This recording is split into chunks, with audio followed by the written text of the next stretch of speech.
Hello, welcome back. This is the 31 Films Challenge. I am the Geordie Geek and it is day 17. I'm going to go ahead and just plug something else straight away before I start. I've just posted a review of a new film called The Way Back. So I've done a review of that on my blog, thegeordiegeek.wordpress.com, but I'll put a link for that in the description if you want to go and give that a read. It's not a scary film, but it's just a film that I've heard about for a long time and I got the chance to watch it, so I did, and it was good. So go and read my review about that. In the meantime, I get back to my scary films. Last night I watched Deathwatch, 2002 film, I believe. Just let's check. Yep, 2002. It's a horror set in 1917 on the Western Front. Basically, a group of British soldiers stumble across a German trench, and basically they decide to try and hold the trench and wait for reinforcements to come and get them. Given the circumstances, within the first 5 minutes of the film, they basically become the only band left of their battalion. So when they get to the trench, it's a case of, we don't know if anyone's coming to help or not, so we'll try and find a radio, see what the crack is. If only it was that straightforward for them though.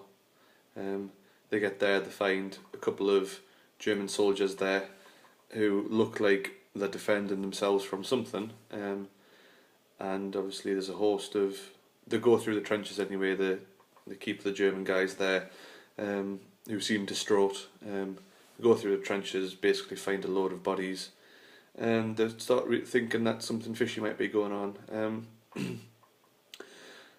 I've only watched it once before and I thought it was good at the time, but on second watching I think it is actually genuinely a really good film. I wouldn't say it's a classic or anything or one of the best films I've ever seen, but I think the premise of it is really cool. It's filmed really well, it's got a really good cast as well. I remember Jamie Bell was in it. I completely forgot Andy Serkis was there. Completely un-CG as well, which is always something it's something we haven't got used to seeing these days with Gollum and whatnot.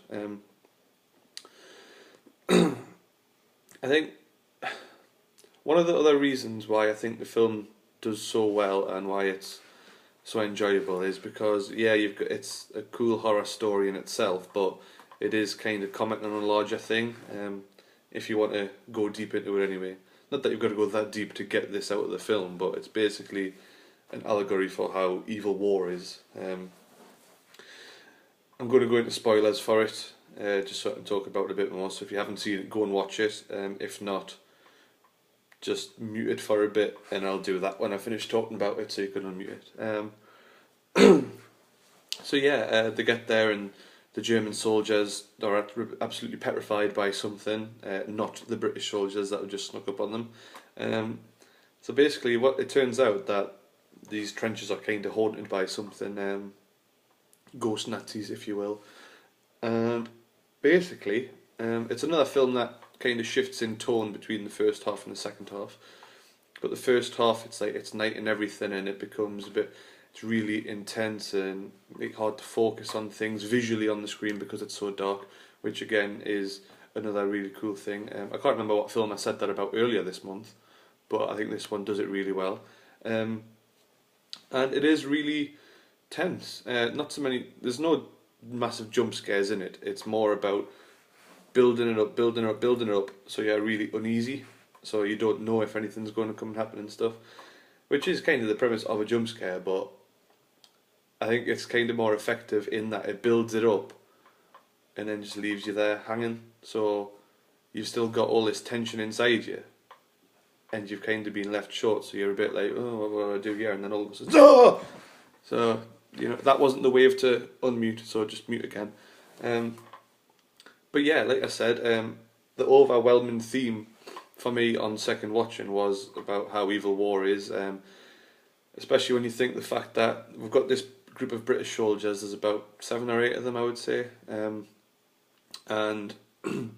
well, once you get to the trench there is, but if you look at the deaths of those characters in the trenches compared to the first 5 minutes of the film, which is a bit of story like from the war front, the amount of deaths in the trenches pales in comparison. So I think it's definite commentary on the fact that it's like, yeah, we've got these evils, but the bigger evil is what we've just escaped from, really. I think as well, the characters that are left in the battalion, there's a lot of different types. I mean, obviously, when it comes to the end, Jamie Bell's character, Shakespeare, he's basically allowed to be set free from these trenches because he was the only one that had the compassion to try and help the other people, as opposed to being the angry barbarian guy that just wants to kill people, which was Andy Serkis.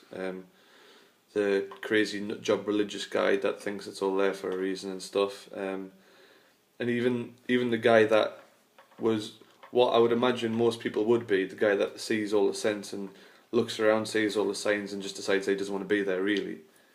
Even he, unfortunately, meets his demise. So I think overall, like, all of the themes really do enhance the film in that way. Obviously, you can watch it, you don't need to read into things, you can just watch it as being people stuck in a trench trying not to get killed, which is, in that case, it's a really good film as well. But like I said, the tone changes as well. The first half is really dark and dingy and stuff, more suspenseful with regards to the ghosts in the trench.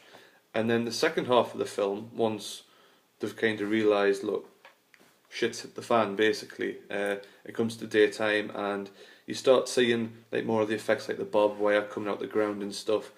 But that's when it shifts to the whole war mentality, especially when you get the circus barbarian stringing the German guy up and trying to beat him to death, basically. So yeah, it's really good. I don't want to get too heavy on it because it's a good film in itself, but I thought the war side did bring a lot more to the film. So I think I'm done with spoilers on that. So I'll hold it. No, don't do that. No, mute. There was one thing that I thought looked a bit corny, which was at the end when you've got like the big pile of bodies and it starts kind of like smushing down into the floor. I thought that looked really dated. I know it's only 2002, but it did look a bit. The effect looked a bit cheap, which was a shame because of like all the trenches and stuff. The design on all the sets was pretty awesome up to that point. So yeah, done with that. So you can unmute it now. Good to have you back. So yeah, really good film. I'm going to give that an 8 out of 10. I would definitely recommend watching it. I've got a friend that said they'd been in the room when it was on and were a bit spooked out by it, so they didn't watch it. So don't do what they did. Definitely try and watch it if you can. So yeah, good film.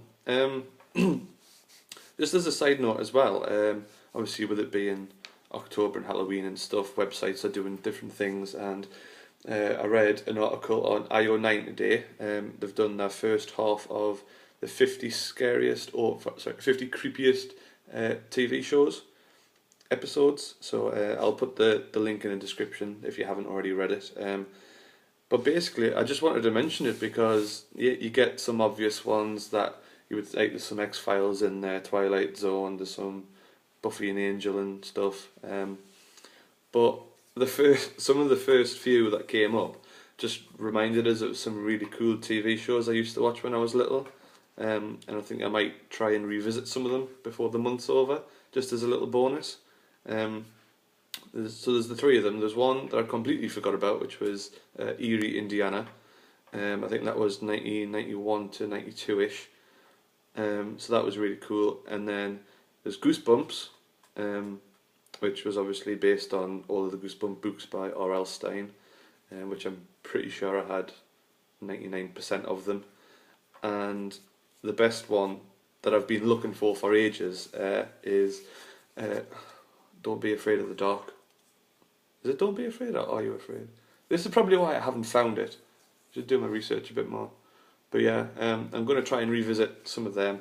It'll not really make a difference to us now, but obviously at the time when I was younger, and it's meant for a younger audience, it was a bit creepy. I do still remember one episode of Afraid of the Dark, where they're in the swimming pool, and it's kind of a swimming pool monster. But that was pretty cool. So if you've seen any of those TV shows as well, I would recommend trying to go back and rewatch them, see what it's like now. Obviously, it is going to be very dated. It's going to, well, it's like nearly 15 years ago now for some of them, so I think it would be really fun to sit and watch. If you do remember any of the certain episodes, get them in the comments below or tweet us or whatever, and I'll try and check them out if there's any in particular. And I suppose I'll get on to what I'm watching tonight. I think what I'm going to do, I'm going to watch this film, which one of my friends has already watched this month, 13 Ghosts. It was one that was recommended to us. I don't think I've actually ever seen it before, so it should be good. What year is it from? I don't know, I can't see it immediately, so I'm not going to look. So yeah, it should be fun. I am assuming there are 13 different ghosts in it, so if you have seen it, let us know which one your favourite or scariest or funniest or whatever ghost was. I'm actually quite looking forward to this, because like I said, I've never seen it.